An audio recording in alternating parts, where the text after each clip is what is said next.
cursos anteriores o en las dos enseñanzas anteriores, pero vamos a poner primero este tiempo en manos del Señor. Amado Dios, te damos gracias, Padre, porque nos permites venir aquí, Señor, a reunirnos como hermanos y hermanas.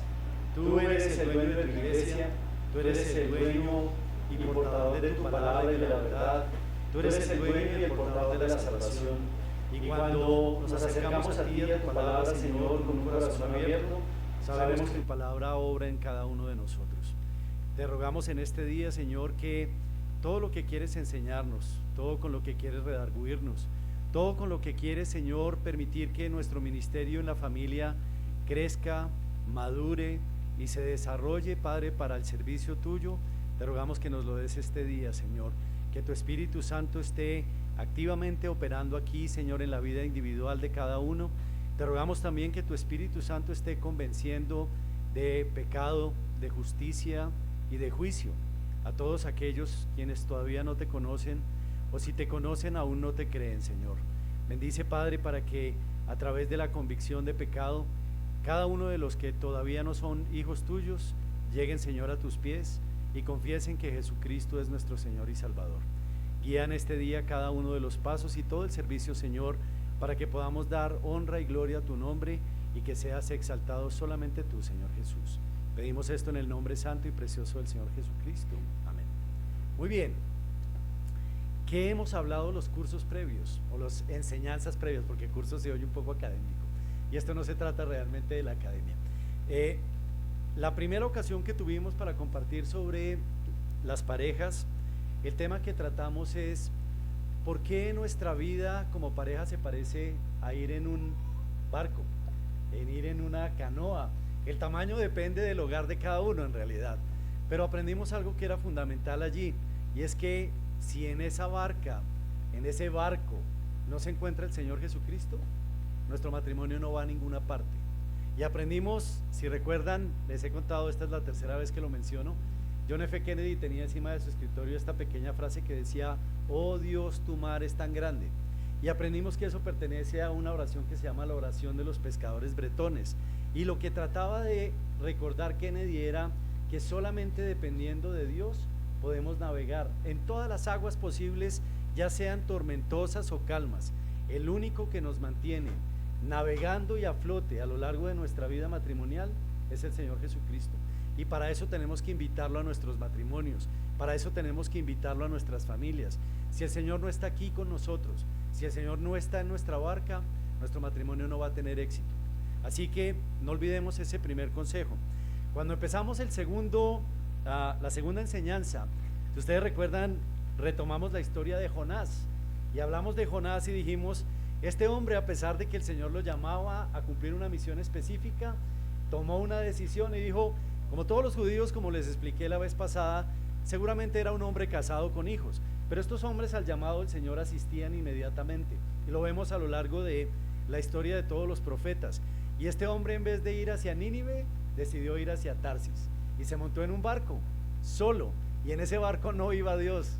¿Por qué? Porque él no era obediente a Dios y tomó la decisión de separarse de los suyos y montarse en ese barco.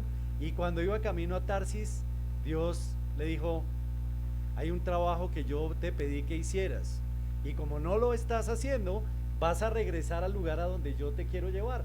Y lo llevó en el vientre del pez hasta el lugar en donde tuvo que empezar nuevamente a cumplir la tarea que Dios le había encargado. Por eso no podemos desprendernos después de que el Señor está en la barca y decirle: ¿sabes qué? Voy a tomar un pequeño descanso, unas canas al aire, voy a empezar a hacer otra cosa que no es lo que tú me mandas.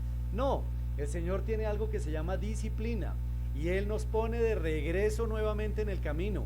Así que, ¿para qué exponernos innecesariamente a la disciplina de un Dios que es soberano, que es amoroso, pero que es justo? Hoy Jonathan mencionó en este versículo de Hebreos algo que siempre mencionamos: Dios es amor. Claro que sí, Dios es amor, pero Dios es fuego consumidor, y Dios hace justicia, y la hace en esa forma, en la forma del fuego. Así que no tenemos que olvidarnos de eso. Y recordamos algo que es muy importante: Pablo tenía una disputa muy grande con la iglesia de Corinto, y en esa disputa recuerden que los corintios lo acusaban de no ser ni siquiera o estar a la altura de los demás discípulos. Y uno de los reclamos que Pablo les hace allí a los corintios en una de las cartas es: ¿y por qué Pedro y Santiago y todos los demás hacen su ministerio con sus esposas? ¿Acaso no tenemos nosotros derecho de ir con una compañera? Y si recuerdan, hablamos y aprendimos una expresión en griego que era la expresión gunaika, que significa esposa. Entonces, una de las cosas que aprendimos es que nuestro ministerio es nuestro matrimonio. Y en la medida que nosotros tenemos nuestro ministerio, nuestro matrimonio, el Señor se va a encontrar en medio de nosotros. Así que parejas, esposos, familias, nuestro trabajo en el ministerio es un trabajo con nuestra familia, es nuestro trabajo con nuestra esposa, con nuestro esposo, con nuestros hijos. Y hoy vamos a retomar desde ese punto esta tercera enseñanza, y para eso quiero pedirles por favor que vayan al Salmo 127 y vamos a empezar allí en el Salmo 127. No importa si usted aún no se ha casado, no importa que aún no tenga hijos, pero vamos a entender este papel. Si ustedes recuerdan, una de las cosas que hemos estado trabajando es acerca de esta pareja que apoyaba a Pablo de una manera decidida después de que fueron expulsados de Roma, una vez que se inició la persecución de los judíos por cuenta del emperador Claudio en el año 52 después del nacimiento del Señor. Miren lo que dice Salmo 127 versículo 3. Dice: he aquí, herencia de Jehová son los hijos, cosa de estima el fruto del vientre. Verso 4: como saetas en mano del valiente, así son los hijos habidos en la juventud. Bienaventurado el hombre que llenó su aljaba de ellos, no será avergonzado cuando hablare con los enemigos en la puerta. La familia son el marido, la mujer y los hijos. Y no tenemos que olvidar eso, porque déjenme leerles una estadística. Hay una revista de negocios muy conocida en Estados Unidos y en el mundo que se llama Forbes. Esta revista, en junio del año pasado, hizo un artículo y les voy a leer algunos de los hallazgos que tiene este artículo, que es realmente reciente. Dice así: dice, las tasas de natalidad y fertilidad están disminuyendo en casi todos los países. En la década de 1950, las mujeres tenían un promedio de 4.9 hijos a lo largo de su vida, casi 5 hijos. Estamos hablando de 1950, del siglo anterior. Dice, las estadísticas indican desde el 2003 que esta cifra se ha reducido apenas a 2.3 hijos. O sea, ha caído a menos de la mitad de lo que había para 1950. Dice, perdón. Sí, y es un tema, y simplemente quiero que sigamos viendo cuáles son las causas que esta revista, que por supuesto no es ninguna revista cristiana, como ya mencioné, es una revista de negocios, recoge. Dice, a menudo se pospone o se rechaza por completo esta opción de la paternidad, y dice que ya no se considera un hito obligatorio, es decir, ya no se considera una parte fundamental de lo que significa constituir una familia. Dice, en su investigación sobre el papel de la ansiedad futura en la paternidad, la investigadora Margorzata Szczeniak señala la creciente incertidumbre económica, la inestabilidad política, el cambio climático y los conflictos globales como factores clave que generan ansiedad en los futuros padres. Muchos hoy en día no están seguros de si ser un buen padre o madre es suficiente para proteger a un hijo de los desafíos. Si ustedes se dan cuenta, la educación que nosotros recibimos, y algunos de nosotros que tenemos el privilegio de enseñar a jóvenes, vivimos en un mundo que está colapsando. El cambio climático va a subir los niveles de los océanos y las ciudades costeras se van a hundir en el agua y todos pereceremos.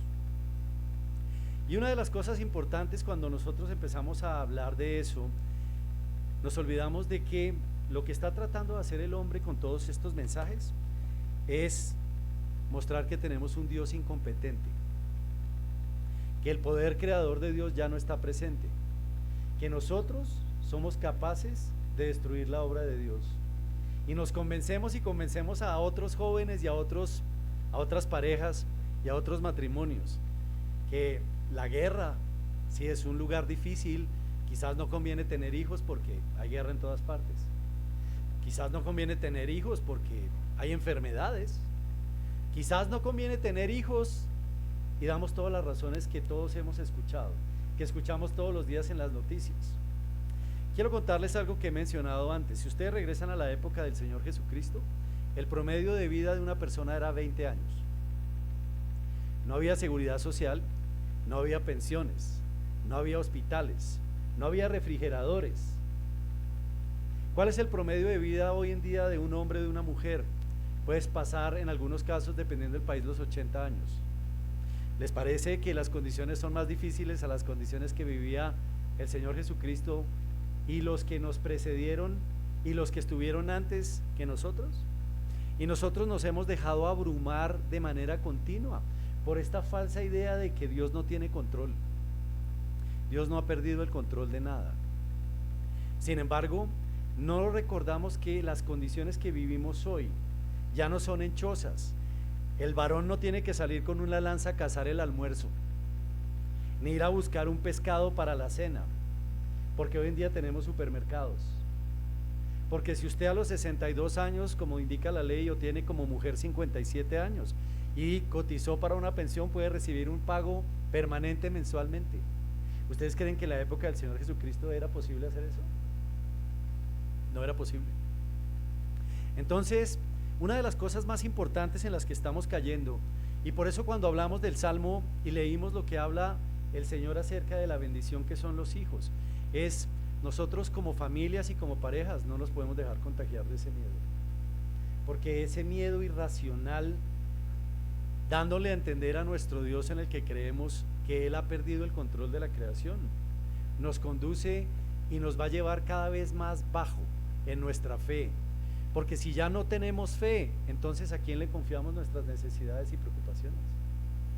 Así que una de las cosas que nosotros debemos hacer como parejas, y esta es parte de lo que vamos a tratar el día de hoy, es acordémonos que tenemos un Dios que es soberano, no es ningún diosito, no es ningún diosito que no puede perdonar, no es ningún diosito que necesita rituales y corbatas y cosas que no son más allá que lo único que necesitamos para salvarnos, que es creer que Jesucristo es el Señor y el Salvador y que por su sangre hizo el trabajo completo. Eso es lo único que tenemos que creer y eso es lo único que nos salva. Nada más que hagamos nosotros hace ninguna diferencia en nuestra salvación. Nada más. Eso es lo único que hace una diferencia. Y cuando no creemos que eso es posible a través de la sangre de Cristo, entonces ya no estamos hablando del mismo Dios. Ese ya no es el Dios de Génesis capítulo 1 verso 1, que dice: en el principio Dios creó los cielos y la tierra. Y si leemos desde Génesis capítulo 1 verso 1 y vamos avanzando y llegamos a Génesis capítulo 1 verso 26, cuando dice que Dios creó al hombre a su imagen y semejanza, a imagen y semejanza de Dios los creó. Entonces, ¿cuál es nuestro Dios? ¿Cuál es el Dios de nuestras parejas? Dijimos, claro, si somos un matrimonio sin Cristo en la barca, no podemos navegar en ese mar complicado. Segundo, si decidimos partir hacia nuestro propio destino sin Cristo y sin Dios, no vamos a llegar a ningún buen puerto.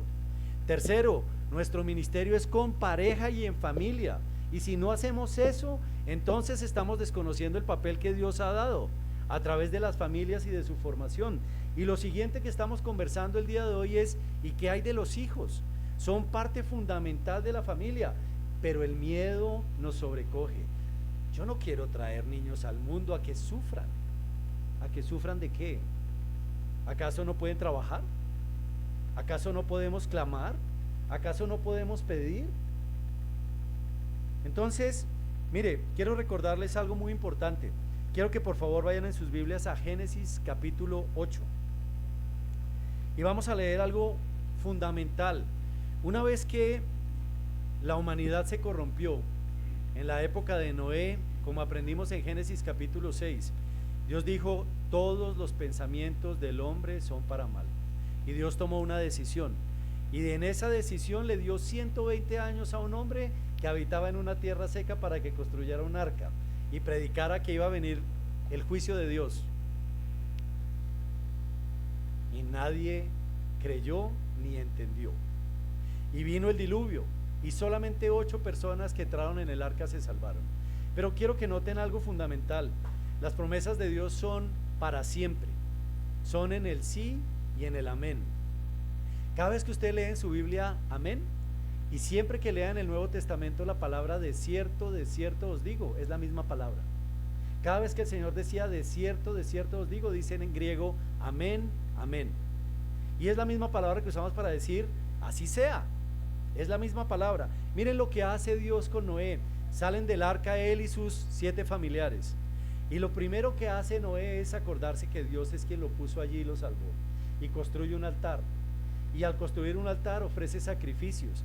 Dios le había dicho, separe un número y una cantidad de aquellos animales que se consideran santos y puros o que pueden ser ofrecidos en sacrificio. Y él sacrifica y Dios escucha lo que Noé está clamando y diciendo. Y mire lo que le dice en Génesis capítulo 8 verso 21. Dice así: y percibió Jehová olor grato, y dijo Jehová en su corazón: no volveré más a maldecir la tierra por causa del hombre, porque el intento del corazón del hombre es malo desde su juventud. Noten lo primero que Dios acaba de decir. Él entiende que sin redención, aún habiendo sido destruida la humanidad y solamente habiendo 8 que sobrevivieron, Él sabe que el intento de nuestro corazón siempre es para mal. Así que Dios sabe que Él va a proveer una salida para eso, y la salida la va a proveer en Cristo. Pero sigamos leyendo. Y dice así: ni volveré más a destruir todo ser viviente como he hecho. Mientras la tierra permanezca, no cesarán la sementera y la siega, el frío y el calor, el verano y el invierno, y el día y la noche.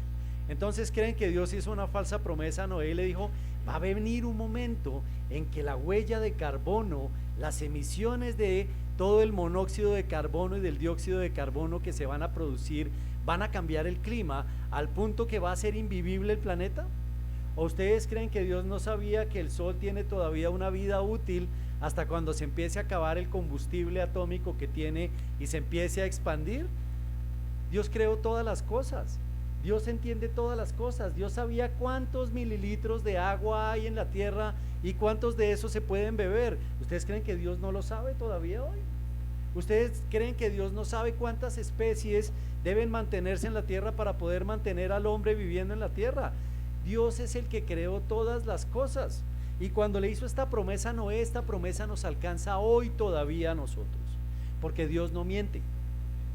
Y hay una cosa fundamental. Entonces, ¿a quién le creemos? Al hombre que se para a decir: y sí, para el 2030, de no tomar una decisión, entonces se van a extinguir 1000 especies. O si seguimos de esta forma, para el año 2050, entonces las aguas inundarán todas las ciudades costeras y quedarán todas hundidas bajo 1 metro de altura de agua.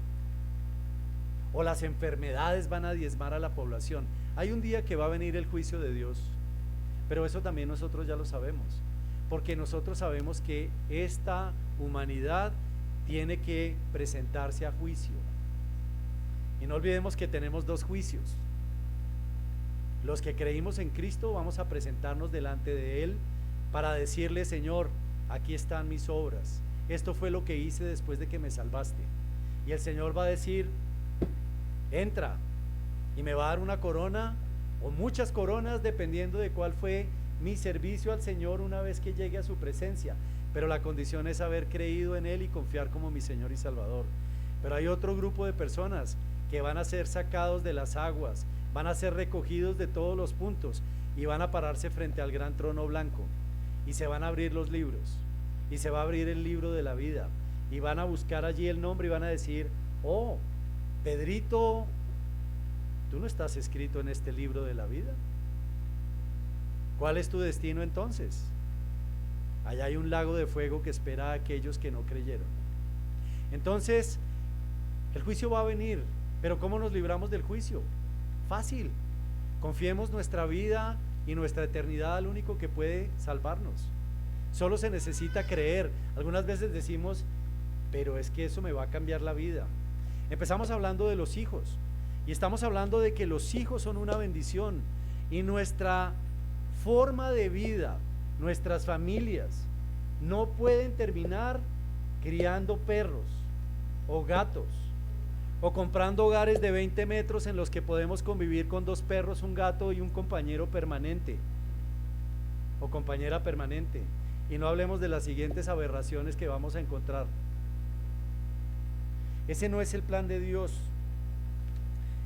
Si somos la primera generación de cristianos, ¿qué significa ser la primera generación de cristianos? Quizás muchos de los que estamos aquí, yo soy uno de ellos, creíamos en otra cosa antes de conocer al Señor. Yo soy la primera generación de cristianos de mi familia. Yo no conocía al Señor y lo conocí y recibí la salvación que Él me ofreció, pero el resto de mi familia tampoco nacieron en Cristo. Quizás algunos de ustedes sí lo hicieron, pero la pregunta es, ¿y si no tengo hijos, a quién heredo esta condición y esta salvación en Cristo? No se la puedo heredar a nadie. Muere conmigo. No hay a quien yo le pueda dar el legado más maravilloso, que es la salvación. Así que una cosa que quiero decirles: la fe no se hereda automáticamente. Nadie de nosotros toca a sus hijos y dice, y eres salvo, y de aquí en adelante ya, el Señor ha entrado en ti. No, no funciona así. Quiero que por favor vayan un minuto a Primera de Jueces y vamos a leer algo muy particular. Primera de Jueces, discúlpenme, no es Primera de Jueces, a Jueces, gracias, a Jueces capítulo 1, gracias. Y quiero que leamos algo muy particular. De hecho, no está en Jueces capítulo 1, está en capítulo 2. Mire lo que dice el Señor aquí. Cuando Josué está escribiendo estas palabras de este libro, nos recuerda algo particular. Jueces capítulo 2, les voy a leer lo que dice del verso 8 al verso 10. Pero murió Josué, hijo de Nun, siervo de Jehová, siendo de 110 años. 9. Y lo sepultaron en su heredad en Timnat Será, en el monte de Efraín, al norte del monte de Gaas. Pues nosotros vamos a morir, y ya les dije, la herencia de Cristo no se hereda por cuenta de lo que yo creía. Recuerden que Dios no tiene nietos, tiene hijos e hijas. Y dice el verso 10: y toda aquella generación también fue reunida a sus padres, y se levantó después de ellos otra generación que no conocía a Jehová ni la obra que él había hecho por Israel. O sea que una vez que murió la generación de Josué y todos los que entraron con él a Canaán, ¿qué ocurrió con todos los hijos de ellos? Cayeron en pecado, en idolatría. Y eso es lo que va a pasar si nosotros no continuamos esta obra. Así que, ¿cuál es la bendición de los hijos?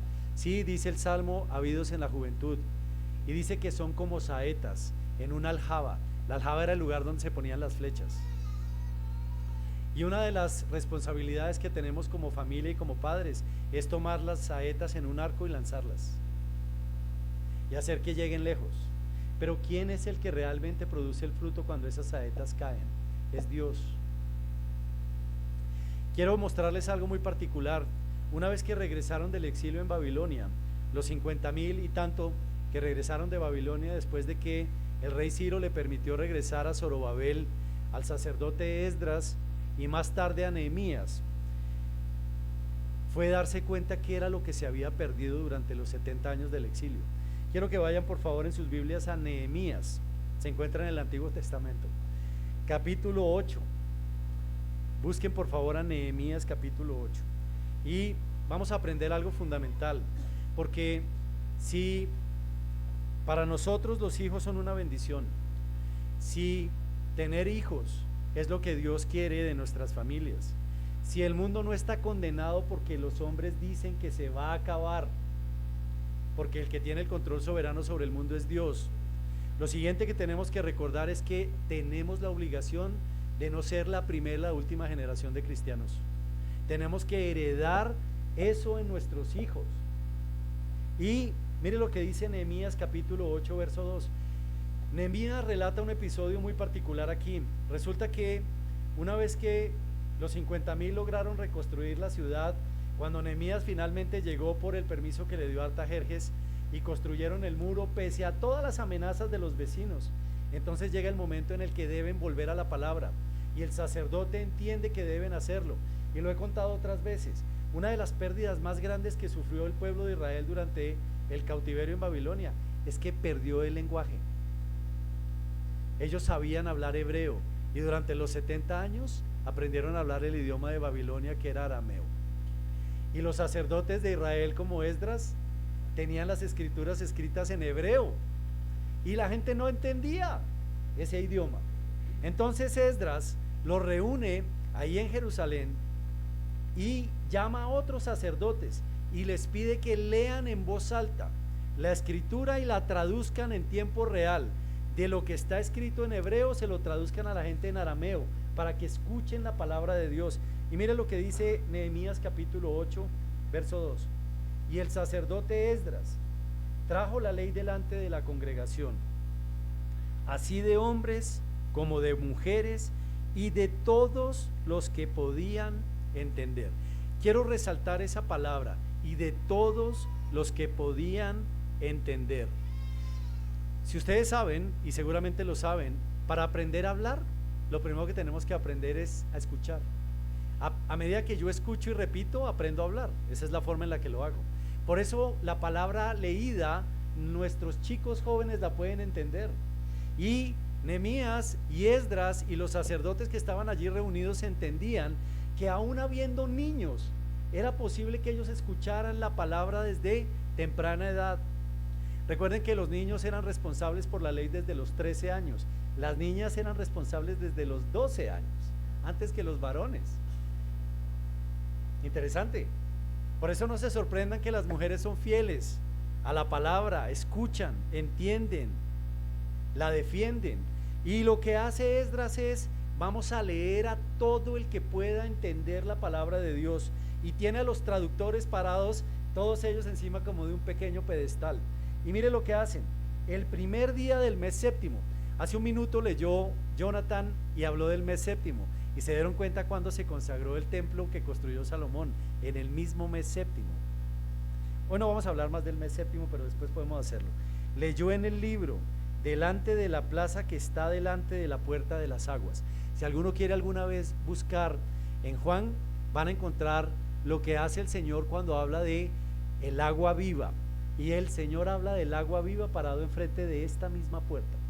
Y entonces algún día podemos encontrar todas las conexiones que se dan en la Biblia acerca del Salvador. Y miren desde qué momento lo hizo: desde el alba. El mes séptimo está entre septiembre y octubre. Eso significa que el verano terminó y está empezando el otoño, y nuevamente los días empiezan a cortar.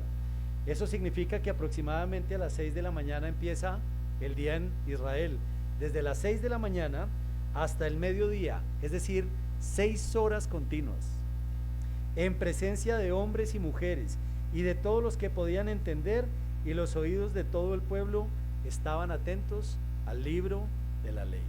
¿Cómo nosotros debemos entonces heredar, si somos la primera generación de cristianos? ¿Enseñamos la palabra a nuestros hijos? ¿Leemos la palabra a nuestros hijos? ¿Lo hacemos desde que son niños?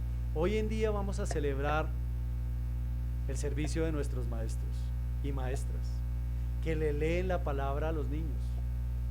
¿Qué hacía Esdras en esa época? La leía a todos los que pudieran entender. Entonces, ¿cuál es parte de nuestro compromiso como parejas? No confiemos en las predicciones del mundo, confiemos solamente en las predicciones de Dios y en sus promesas. Segundo, tengamos hijos, criemos a nuestros hijos conforme a la voluntad de Dios. Y la forma de criarlos, ¿cómo es?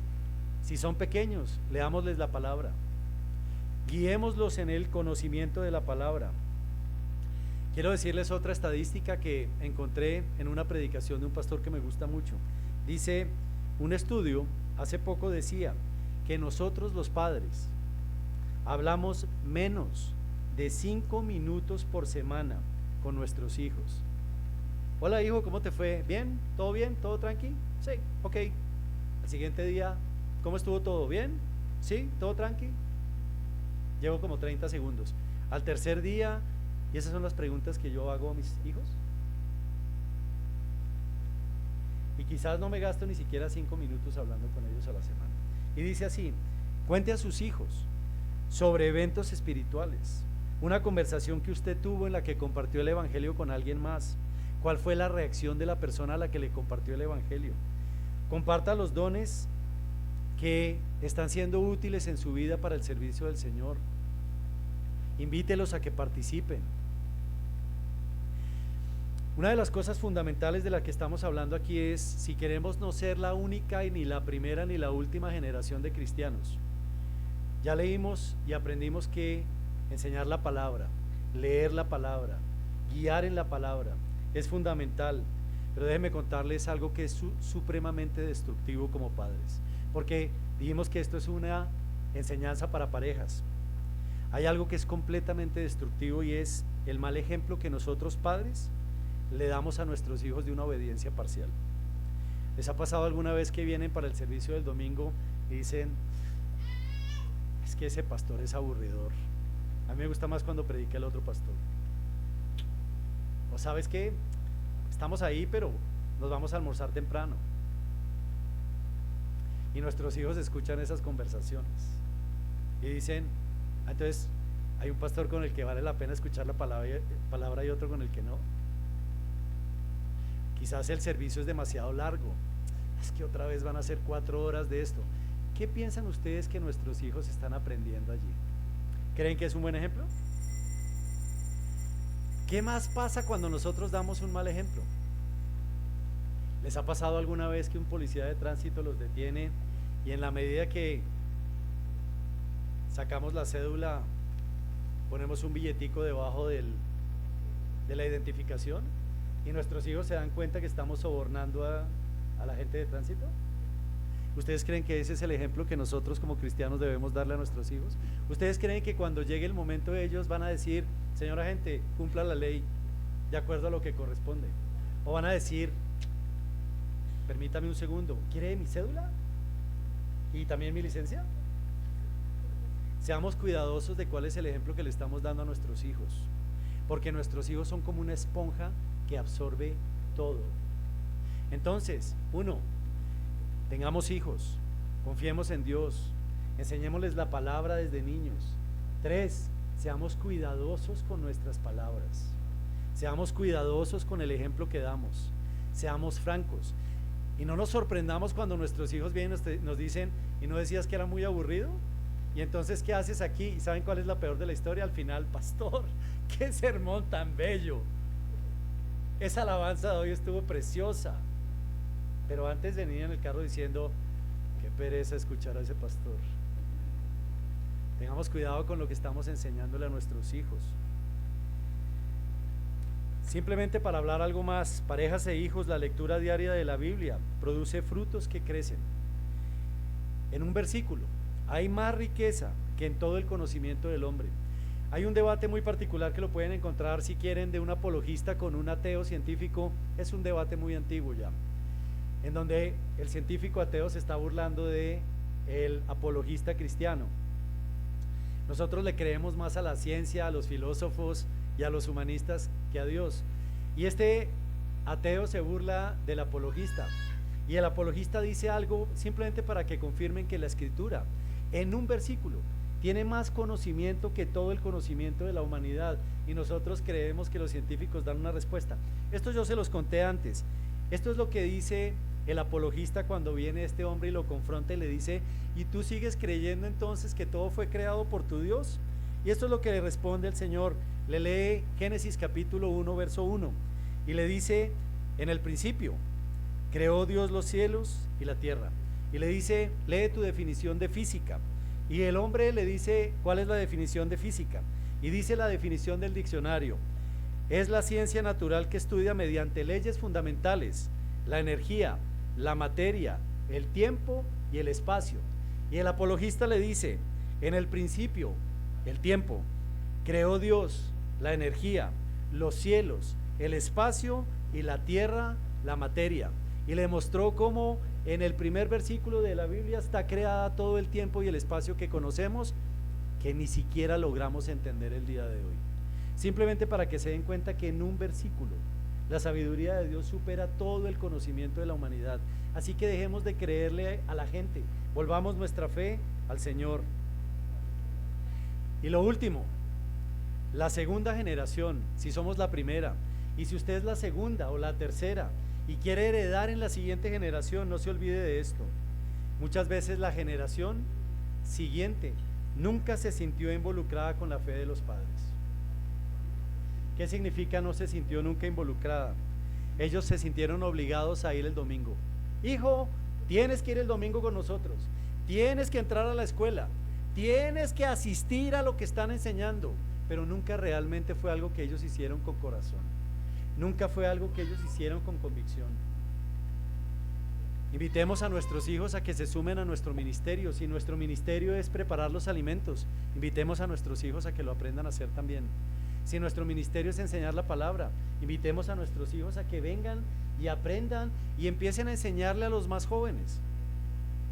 Invitemos a nuestros hijos a que se sumen al ministerio de alabanza, que toquen un instrumento, que canten, que manejen la consola, que hagan la proyección. Si nosotros no involucramos a nuestros hijos en los ministerios, ellos simplemente van a venir por una obligación aquí, pero no va a ser auténtico.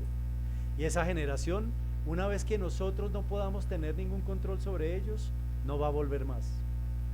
Con mi esposa conocimos a lo largo de nuestra vida cristiana muchos pastores cuyos hijos no siguieron en el ministerio por diversas razones, pero una de las razones principales era: nunca les enseñaron la palabra. 2, nunca los involucraron en el ministerio, o cuando los involucraron era obligado, arrastrados. De hecho, conocimos un pastor y una pareja maravillosa que nos enseñaron mucho, cuyos hijos no iban porque su padre entendió mal lo que significaba hacer disciplina con los hijos, y sus hijos resistían ir a una iglesia en donde había un Dios que permitía que maltrataran y golpearan a los hijos como lo hacían, y nunca siguieron el ministerio. Así que hay 3 consejos, no los olviden. 1, tenemos que enseñar la palabra. 2, ojo con el ejemplo que damos. 3, invitemos a nuestros hijos a los ministerios que hacemos. Quiero contarles una disciplina tremenda que Dios tiene en el Antiguo Testamento. No vayan a sus Biblias porque tienen las manos ocupadas. Está en Levítico capítulo 10 y es algo muy particular que ocurre. Los hijos de Aarón son los sacerdotes que sirven en el templo. Ambos fueron instruidos en la palabra, conocieron de primera mano la soberanía y el poder de Dios. ¿Y qué ocurre con estos 2 hijos? Les voy a leer lo que dice la palabra en Levítico capítulo 10. Los nombres eran Nadab y Abiú. Nadab y Abiú, hijos de Aarón, tomaron cada uno su incensario y pusieron en ellos fuego, sobre el cual pusieron incienso, y ofrecieron delante de Jehová fuego extraño que él nunca les mandó. Ellos tomaron su interpretación. Algunos piensan que estaban ebrios, porque más adelante hay un comentario de Moisés al respecto. En cualquier caso, esos hijos no siguieron el ejemplo de Aarón, que era su padre, y el resultado es que cuando ofrecieron el incienso fueron quemados completamente por el fuego que el Señor produjo. Así que Dios es amor, sí, pero Dios es fuego consumidor. Así que, parejas, nuestra responsabilidad está en nuestra herencia. Nuestra herencia son nuestros hijos, pero nuestros hijos deben recibir el ejemplo que Dios quiere para que se conviertan en la segunda y ellos conviertan a la tercera y mantengamos las promesas vivas. Y quiero recordarles algo para cerrar. Ezequiel capítulo 18 verso 1 dice así: esto dice el profeta, y él no es el único profeta que dice esto. Vino a mí palabra de Jehová diciendo: ¿qué pensáis vosotros los que usáis este refrán sobre la tierra de Israel que dice: los padres comieron las uvas agrias y los dientes de los hijos tienen la dentera? ¿Qué significa eso? ¿Les ha pasado cuando muerden uvas o algún producto, se les destiemplan los dientes? En Israel había un dicho hasta la época de Ezequiel y de Jeremías que decía que sí, a veces los pecados de los hijos los pagaban los padres y viceversa. Y miren lo que Dios deja claro en la profecía que le está dando al profeta Ezequiel. Dice así: 3, vivo yo, está jurando Dios por él mismo, vivo yo, dice Jehová el Señor, que nunca más tendréis por qué usar este refrán en Israel. he aquí que todas las almas son mías. Como el alma del Padre, así el alma del Hijo es mía. El alma que pecare, esa morirá. O sea que aquí ya no hay sustitutos, y el único sustituto que hay es Cristo. Así que, parejas, sí, hoy hablamos de un tercer tema, las familias, porque los frutos de nuestros matrimonios son los hijos y son apreciados. Recuerden cómo abrimos: he aquí la herencia de Jehová son los hijos. Así que, parejas, no tengamos miedo, vayamos tomados de la mano del Salvador por el mundo. El mundo no se va a acabar cuando el hombre dice.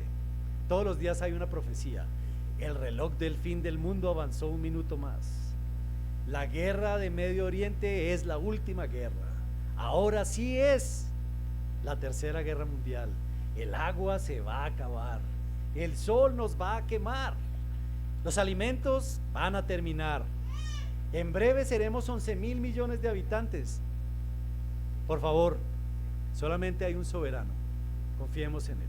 Vamos a orar para terminar. Amado Dios, te damos gracias, Padre, porque tú has puesto la palabra el día de hoy para que, conforme a tu voluntad, Señor, nuestras vidas sean transformadas.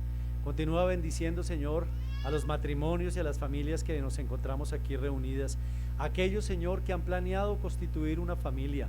Bendice, Padre, para que, conforme a tus promesas, podamos seguir tomados de tu mano, confiados y seguros de que tú tienes una herencia y un futuro mejor para cada uno de nosotros. Y todos estaremos, Señor, el día que tú nos llames en tu presencia, gozándonos y declarando: gracias, Señor, por habernos dado esta salvación. Gracias por haber fortalecido nuestra fe para permitir que todo lo que creemos siempre se haya hecho dependiendo 100% de tu amor, de tu misericordia y de tu gracia.